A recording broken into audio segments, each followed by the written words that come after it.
लेकिन अभी आपको ये तस्वीर दिखाते हैं। नागपुर पहुंचे प्रधानमंत्री नरेंद्र मोदी और देखिए आप, बहुत लंबे वक्त बाद, कई सालों बाद प्रधानमंत्री नरेंद्र मोदी, ये जो आप तस्वीर देख रहे हैं ये आरएसएस मुख्यालय है महाराष्ट्र के नागपुर में। आप साथ में देखिए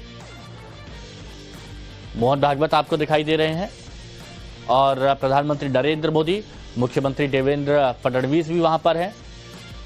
नागपुर के जो सांसद केंद्रीय मंत्री नितिन गडकरी भी आपको दिखाई दे रहे हैं। ये आरएसएस मुख्यालय पर प्रधानमंत्री नरेंद्र मोदी पहुंचे। सबसे पहले श्रद्धा सुमन अर्पित किए हेडगेवार जी पर और उसके बाद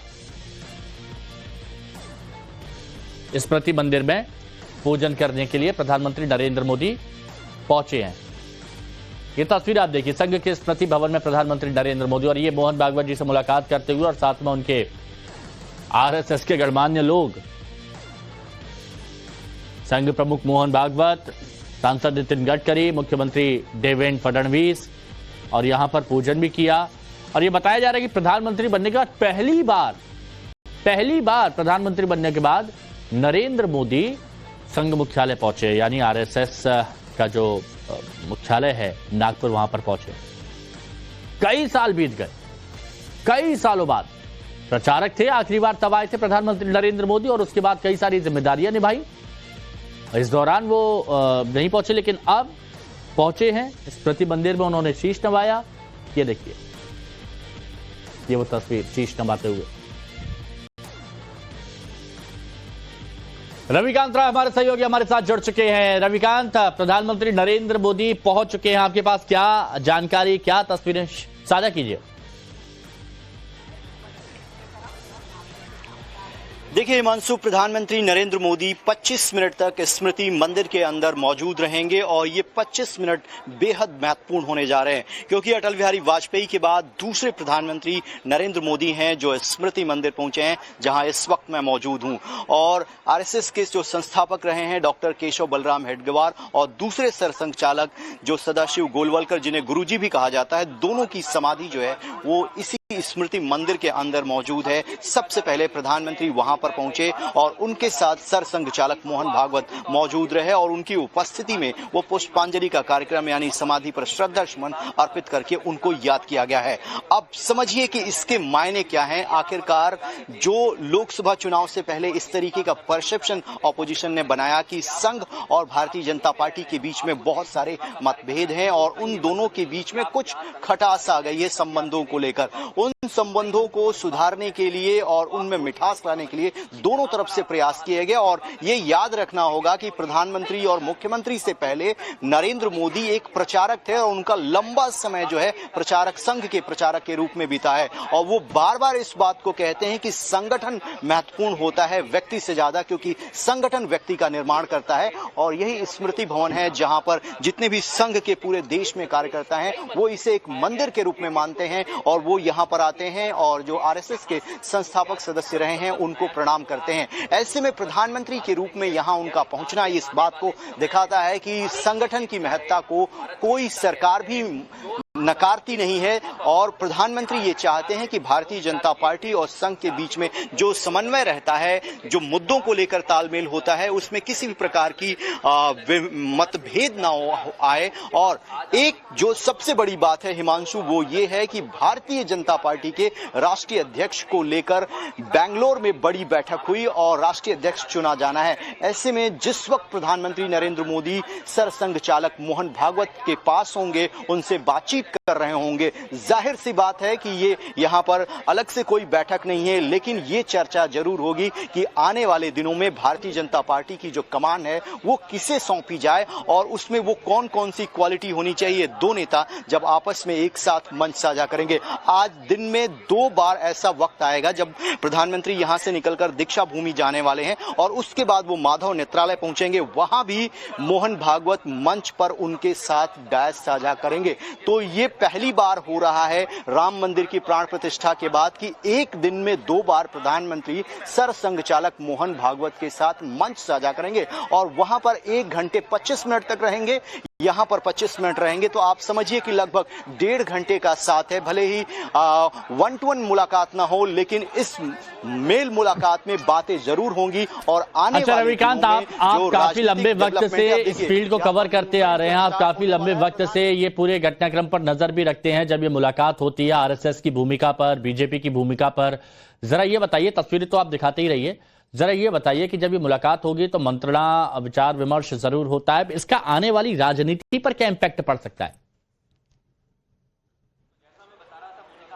देखिए हिमांशु, आपके सवाल का जवाब दूं, लेकिन उससे पहले इस वक्त जो मूवमेंट है वो हम अपने दर्शकों को दिखाते हैं। प्राइम मिनिस्टर नरेंद्र मोदी का काफिला किसी भी वक्त यहां से यानी स्मृति मंदिर से निकलने वाला है, क्योंकि यहां पर 20 से 25 मिनट का निर्धारित वक्त है प्राइम मिनिस्टर का, और वो यहां से अब निकलने वाले हैं। और वो यहां से निकलकर यहां से कम 2 से 3 किलोमीटर की दूरी पर दीक्षा भूमि है, जहां पर बौद्ध धर्म को ग्रहण किया था BR अम्बेडकर ने, वो वहां पर जाने वाले हैं। और उसके बाद तीसरा कार्यक्रम जो है वो माधव नेत्रालय का लगा है। अब आपके सवाल पर आते हैं। आपने सवाल पूछा कि जब इस तरीके की मुलाकातें होती हैं तो उसके क्या मायने हैं और उसका राजनीति पर क्या असर पड़ेगा। देखिए, प्रधानमंत्री नरेंद्र मोदी एक संघ के प्रचारक के रूप में लंबे समय तक उन्होंने काम किया है, अपना जीवन बिताया है, वो नागपुर में भी रहे हैं। ऐसे में जब वो सरसंघ चालक से मिलेंगे तो वो पुरानी बातें उनके जहन में होंगी, और आने वाले दिनों में जिस तरीके से जिस एजेंडे को संघ लेकर आगे बढ़ रहा है उसको बीजेपी सत्ता में आने के बाद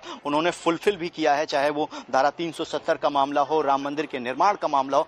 अब वक्फ अमेंडमेंट एक्ट और इसके साथ ही यूसीसी जो है वो प्रायोरिटी लिस्ट में है, लेकिन उससे भी ज्यादा प्रायोरिटी इस वक्त भारतीय जनता पार्टी की ये है कि वो अपना अगला राष्ट्रीय अध्यक्ष चुनने जा रही है। जब भी वो अपना अगला राष्ट्रीय अध्यक्ष या संगठन में कोई बड़ा पद चुनती है तो वो संघ से मंत्रणा जरूर करती है, उनकी राय जरूर लेती है। ये देखिए, प्रधानमंत्री का काफिला जो है इस वक्त निकलता हुआ आपको दिखाई देगा। जो गाड़ियों का मूवमेंट है वो यहाँ पर हुआ है।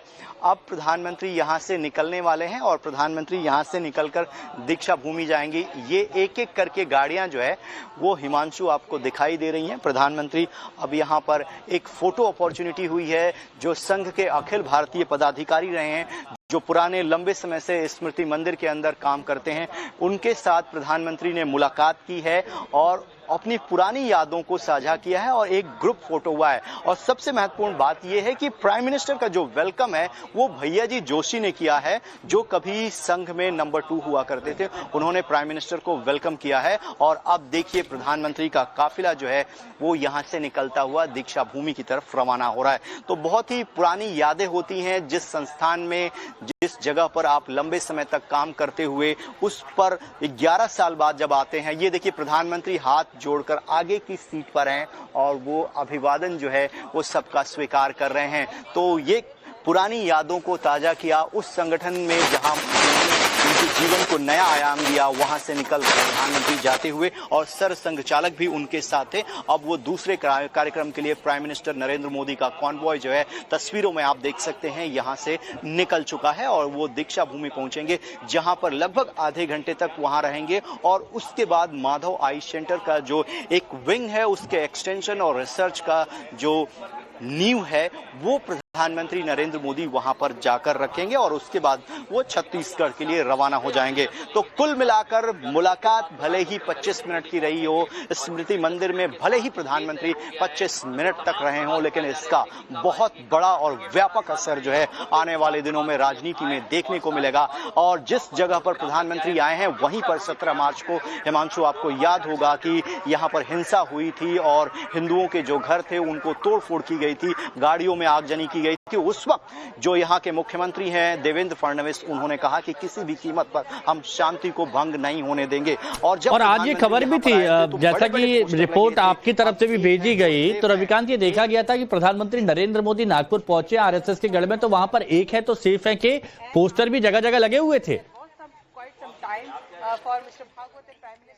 बिल्कुल हिमांशु, एक है तो सेफ है के पोस्टर जो है पूरे नागपुर में लगे थे और वो इस बात का ही मैसेज है कि हमें यूनिटी बनाकर रखनी है। और आरएसएस का जो निर्माण हुआ था उसके पीछे की मानसिकता यही रही थी कि हिंदुत्व यानी हिंदू को एकजुट कैसे किया जाए। अगर हम मिलकर रहते हैं तो किसी भी प्रकार की कोई दिक्कत नहीं होती। और प्रधानमंत्री इस गुड़ी पड़वा के दिन पे यहाँ पर, जो कि महाराष्ट्र में हिंदुओं का नव वर्ष माना जाता है, वहां पर आए हैं और ये पोस्टर इस बात को दिखाते हैं कि जो जन चेतना है, जन जागरण है हिंदुओं में, जो आरएसएस करता है उसको पूरा समर्थन है। और अगर इस तरीके से उनको समर्थन मिलता है तो आने वाले दिनों में जो इस तरीके की घटनाएं देखी जाती हैं वो घटनाएं बहुत कम हो जाएंगी। और इसीलिए हर जगह महाराष्ट्र में ये एक हैं तो सेफ हैं, बटेंगे तो कटेंगे के नारे का हमने विधानसभा चुनाव में भी बहुत ज्यादा असर देखा और भारतीय जनता पार्टी को यहां पर बम्पर जीत मिली थी। और इसीलिए इस तरीके के जो पोस्टर्स हैं वो हिमांशु पूरे नागपुर में दिखाई दिए। अब प्रधानमंत्री का काफिला यहां से जा चुका है और ये जो रोड ब्लॉक की गई थी अब से कुछ ही देर बाद ओपन हो जाएगी, क्योंकि प्रधानमंत्री यहां से निकलकर दूसरे प्रोग्राम के लिए पहुंचने वाले हैं। अच्छा रविकांत, अब एक बात और मैं आपसे जानना चाहूंगा, क्योंकि आप बहुत सटीक विश्लेषण करते आए हैं, बहुत गहराई से खबरों के बीच में आप जाते हैं, गहराई में जाते हैं। दो शक्तिपुंज, अब एक आरएसएस, बीजेपी, प्रधानमंत्री नरेंद्र मोदी यहां पर आए हैं, 2013 के बाद यहां पर आए, लोकसभा चुनाव से पहले यहां पर आए थे और अब यहां पर आए, तो बहुत लंबा वक्त यहां पर हो गया है। तो जब ये मुलाकात हो रही है, विपक्ष में भी थोड़ी बहुत हलचल जरूर होगी, उनकी भी नजर जरूर होगी कि अब क्या होने वाला है। देखिए, विपक्ष की यही लाइन हो सकती है कि प्रधानमंत्री जो है वो संघ के सामने झुक गए, संघ अपनी बात मनाने के लिए सरकार पर फोर्स डालता है, जहां तक हमारी समझ है। हाँ। लेकिन संघ और भारतीय जनता पार्टी और प्रधानमंत्री नरेंद्र मोदी ये एक शक्तिपुंज की तरीके काम करते हैं। उनका ध्येय वाक्य है कि एकता में ही शक्ति है। अगर आप में मतभेद होगा, आपके परिवार में मतभेद होगा, तो उसका बेनिफिट जो है वो विरोधी उठाएंगे, यानी पॉलिटिकल जो शत्रु हैं जिनको हम ऑपोजिशन मानते हैं, हालांकि वैचारिक मत भिन्नता रहती है, उसी बात को लेकर है कि ये मत भिन्नता जो है वो विचारों में हो, मन में ना हो, और उस मन की जो खटास है उसको दूर किया जाए और वो हल्की फुल्की। अच्छा ठीक है, अभी आपने तो बहुत डिटेल में जानकारी दी रविकांत, आपने बताया कि प्रधानमंत्री नरेंद्र मोदी यहां से निकले और अब इसके बाद वो आगे पहुंचेंगे दीक्षा भवन पर, और वहां पर राकेश पांडे हमारे सहयोगी हमारे साथ जुड़ चुके हैं। दीक्षा भूमि पहुंचने वाले हैं प्रधानमंत्री नरेंद्र मोदी, राकेश पांडे वहां पर जुड़े हुए हैं। राकेश, आप भी रविकांत को सुन रहे होंगे, तो यहां से तो प्रधानमंत्री नरेंद्र मोदी निकल चुके हैं, अब उनके मूवमेंट की आपके पास क्या खबर है और वहां क्या कुछ इंतजाम किए गए हैं? बिल्कुल हिमांशु, मैं सबसे पहले आपको तस्वीरें दिखाता हूं। स्मृति मंदिर परिसर से प्रधानमंत्री नरेंद्र मोदी निकल चुके हैं और वहां से करीब 6 से 7 मिनट, इससे ज्यादा समय नहीं लगेगा। 5 किलोमीटर के आसपास की दूरी है और इस रास्ते से प्रधानमंत्री मोदी का आगमन होगा। और यहां पर तैयारियां क्या है वो मैं आपको तस्वीरें दिखा देता हूं। देखिए, कई बड़ी संख्या में यहां पर कार्यकर्ता भी यहां पर पहुंचे हुए हैं प्रधानमंत्री मोदी के स्वागत के लिए, अपने हाथों में पुष्पगुच्छ लेकर यहां पर है। और आप ये देखिए, इन्होंने पटका लगा रखा हुआ है जय भीम का। और चूंकि जो दीक्षा भूमि है, मैं आपको तस्वीरें दिखाऊं, जरा हरिंदर तस्वीरें दिखाइए। आपको सामने ये बड़ा सा सफेद रंग का स्तूप दिखाई दे रहा होगा और देखिए यहाँ पर गाड़ियों की हलचल बड़ी भी है। सफेद संगमरमर और ग्रेनाइट से बना हुआ ये स्तूप है।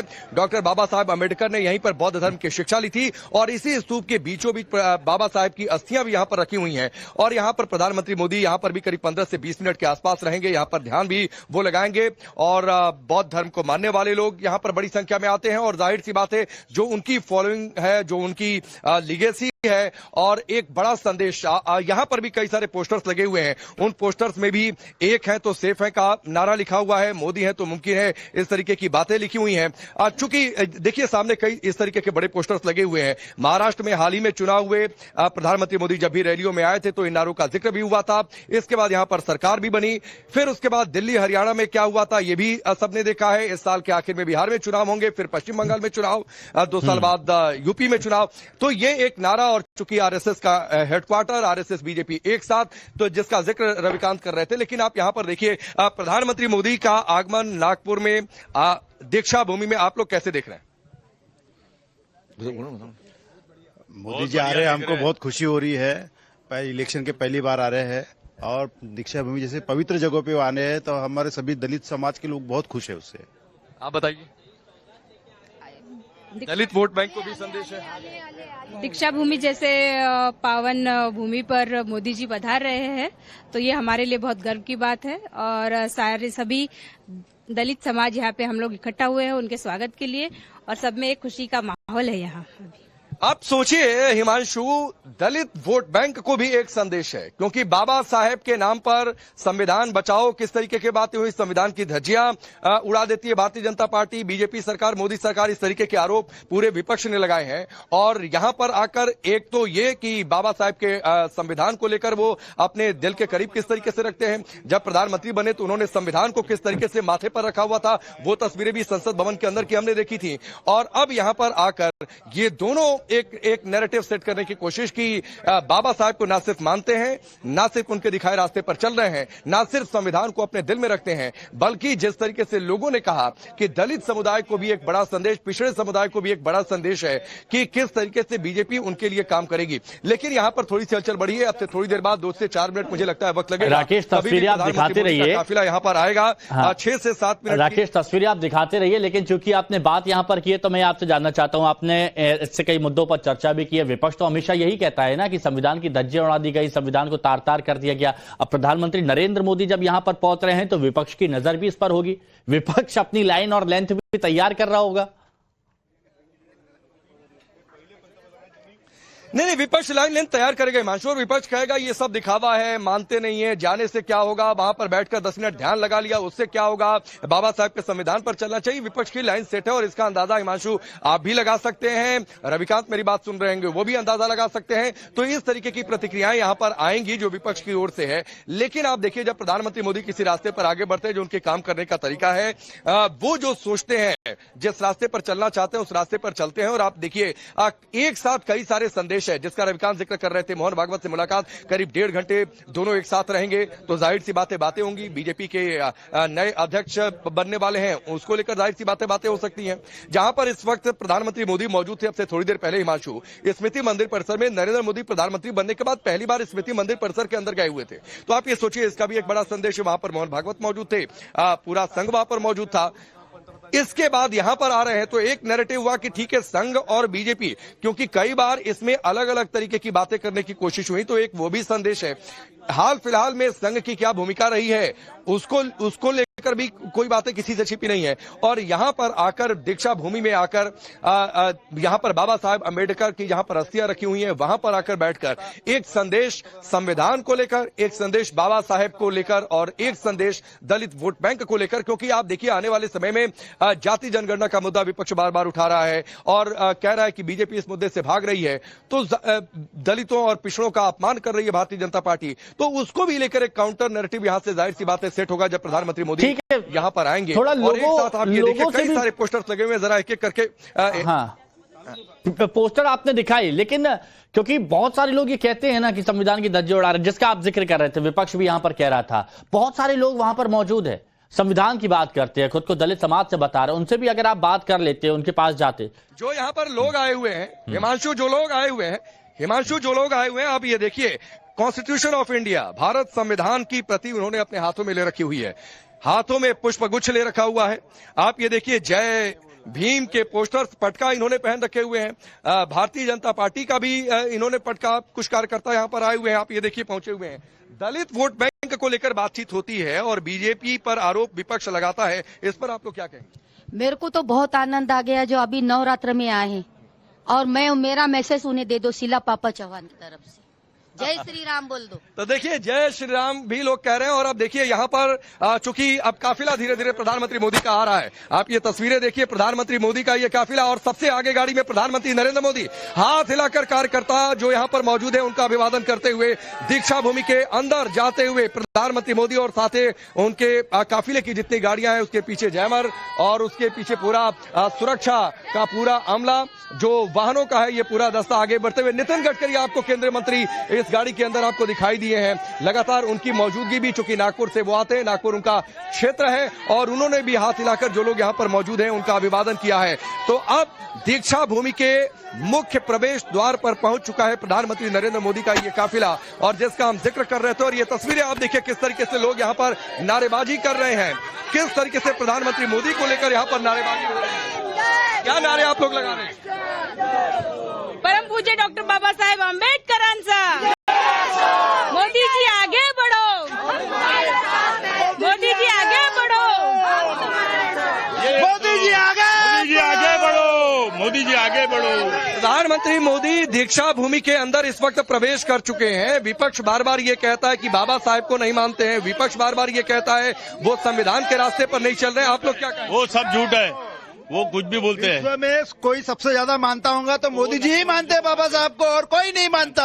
और ये सब दलित समाज को समझ चुका है कि ये विपक्ष की चाल है, क्योंकि बौद्ध समाज और बाकी दलित समाज बीजेपी के तरफ कन्वर्ट नहीं हो, इसलिए वो भारतीय जनता पार्टी और मोदी जी के खिलाफ में अनाप शनाप बातें करते हैं। मगर यहाँ की जनता, नागपुर की जनता, पूरे भारत की जनता समझ चुकी है, अगर संविधान को कोई अगर सम्मान करता है तो वो नरेंद्र मोदी जी है। बाकी दूसरा आज तक कांग्रेस विपक्ष ये कहता है जाति जनगणना भारतीय जनता पार्टी नहीं करवा रही है, मोदी नहीं करवा रहे हैं, भाग रहे हैं इस मुद्दे से, पिछड़ों दलितों की हक की बात नहीं करते हैं। आप लोग क्या कहेंगे? वो सभी दलितों की हक की बात करते हैं और हर जो तबके का भी अगर दलित होगा। अध्यक्ष जी, आप बताइए, बीजेपी पर, मोदी सरकार पर बार बार विपक्ष आरोप लगाता है। आरोप ये लगाता है कि वो दलितों के हक की बात नहीं करते हैं, जाति जनगणना नहीं करते हैं। आज मोदी यहाँ पर हैं दीक्षा भूमि के अंदर, तो एक संदेश है ये भी। मोदी है तो मुमकिन है, ये मोदी जी ने करके दिखाया है। बात अगर संविधान की हो, दलित समाज के संरक्षण की हो, तो इतिहास गवाह है कि दलित समाज का संरक्षण और बाबा साहेब का सम्मान माननीय नरेंद्र मोदी जी के सिवाय इस देश में किसी ने नहीं किया। संविधान के तहत आरक्षण की भी सुरक्षा, आरक्षण का संरक्षण माननीय मोदी जी ने किया।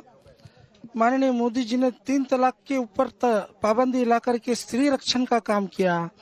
माननीय मोदी जी ने संविधान का पालन करते हुए इस देश में नोटबंदी से लेकर के अनेक निर्णय लिए। ये तस्वीर दिखाई, मैं आपसे बातचीत करूं। यहाँ पर एक महिला भी है और देखिए, इन्होंने कॉन्स्टिट्यूशन ऑफ इंडिया, भारतीय संविधान की प्रति इन्होंने हाथ में ली है। प्रधानमंत्री मोदी ने जब सत्ता संभाली तो उन्होंने पहली बार संसद की सीढ़ियों पर सिर झुकाया, फिर उसके बाद संविधान को सिर माथे पर लगाया। विपक्ष बार बार ये कहता है कि वो संविधान को नहीं मानते हैं, संविधान बचाओ रैलियां करता है। ये एक षड्यंत्र है। पूरा दलित समाज जिस प्रकार से भारतवर्ष में भारतीय जनता पार्टी के प्रति और नरेंद्र मोदी जी के ऊपर विश्वास करके भारतीय जनता पार्टी के साथ आ रहा है, तो एक षड्यंत्र है कि जिस प्रकार से दलित समाज को भारतीय जनता पार्टी से दूर किया करने का ये प्रयास किया जा रहा है। एक नैरेटिव उन्होंने इलेक्शन में चलाया था कि भारतीय जनता पार्टी आएंगी तो संविधान को बदल देगी, संविधान को समाप्त कर देगी। वो फेक नैरेटिव को हमारे इस राज्य के मुख्यमंत्री देवेंद्र फडणवीस जी ने अभी हमारे असेंबली, जो मुंबई के असेंबली हॉल में कहा कि जब तक सूरज चांद रहेगा संविधान को हाथ लगाने की किसी के बाप की ताकत भी नहीं है। और ये फेक नैरेटिव अभी यहाँ खत्म हो गया है और विरोधी पक्ष के लिए अगर कोई नया नैरेटिव तैयार होगा तो वो भी तैयार कर। आप महिला हैं, दलित समुदाय से हैं, आप संविधान की प्रति अपने हाथ में लेकर हैं। प्रधानमंत्री नरेंद्र मोदी सामने दीक्षा भूमि के अंदर हैं। अब वो स्तूप के अंदर प्रवेश कर गए होंगे जहां पर बाबा साहब की अस्थियां भी रखी हुई हैं। विपक्ष बाबा साहब को लेकर जो मैं सवाल कर रहा हूं, या फिर महिलाओं को लेकर, या फिर संविधान को लेकर बहुत सारी बातें करता है, बहुत सारी इस पर सियासत होती है। आप लोग क्या कहेंगे इस पर? ये जो आज दीक्षा भूमि हमारे सामने दिख रही है ना, जहाँ पे आज नरेंद्र जी मोदी गए हुए हैं, यहाँ पर भी जो भी कुछ फंड उन्होंने दिया है, तो ये बीजेपी का सबसे बड़ा यहाँ पे ताकत उन्होंने दिखाया है।